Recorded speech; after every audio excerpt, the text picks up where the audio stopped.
I had an easy life, but he did everything to make me happy. And I lived in a neighborhood which was kind of a little bit on the outskirts of the downtown. And it was very nice. My father had a store. I was able to go to kindergarten until they told us that Jews no longer could attend schools. Little by little, there were more and more restrictions. There was a curfew. Jews could no longer be out in the evening. This went on until the beginning of 1942, when Jews in Belgium were forced to wear a yellow star.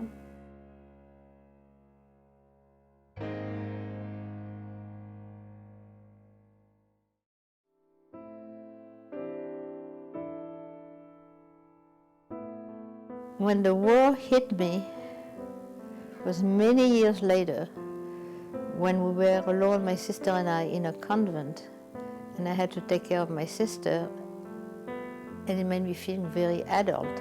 However, I felt very responsible for something I really could not heal because she was so unhappy. That is why the war was easy on me, because I was responsible for her. The fact that I always had to take care of her helped me very, very much. So I walked into the beautiful chapel, and there was a statue of Sainte Thérèse de l'Enfant Jésus.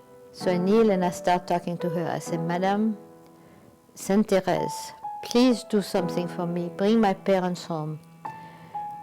And suddenly, I feel that very, very strong hand on this shoulder. And the voice says, Ma petite Nicole, my little Nicole.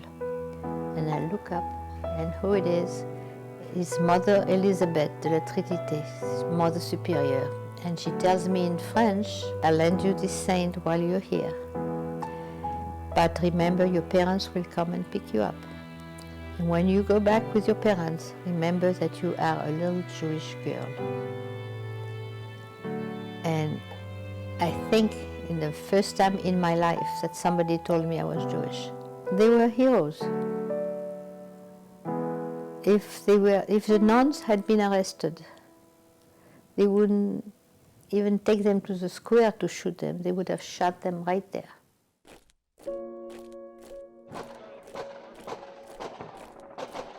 The beginning of 1942 was when the final solution was instituted. We thought at that point we could no longer remain in Belgium, and we tried to go to Switzerland. Apparently the guy did not come at the time that he was supposed to come.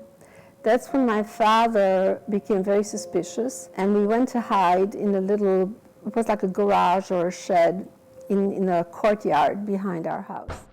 You could see through the window that the Gestapo had come to our apartment, and apparently we've learned later that the guide had denounced us.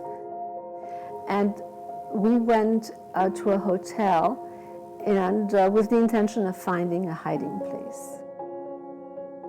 I was given a false name, and I was enrolled in a Catholic school. And the idea, of course, was for people not to know who I was and to be able to go to school, which for many other children didn't happen. I was in hiding with my parents, which is unusual. You don't find very many children who were in that situation. Above all, I didn't want to be separated from them. And they were discussing it in front of me, and I was terrified. I didn't want to be left alone. I was afraid that they would never come back to get me. I told them that I didn't want to go, and I wanted to stay with them, and I didn't care what happened to me as long as I was with them. And so they kept me. And I'd like to think that at 6 years old, I was able to convince them that they kept me. Of course, I'll never know, but that was my thinking.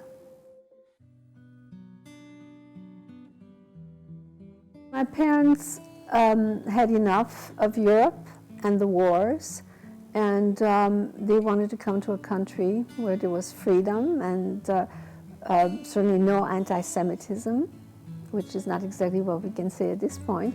But at that time, after World War II, certainly in America, Jews could live in peace and could prosper. One should be aware of what's going on in one's government, be proactive, so that something like World War II or the Holocaust did not happen.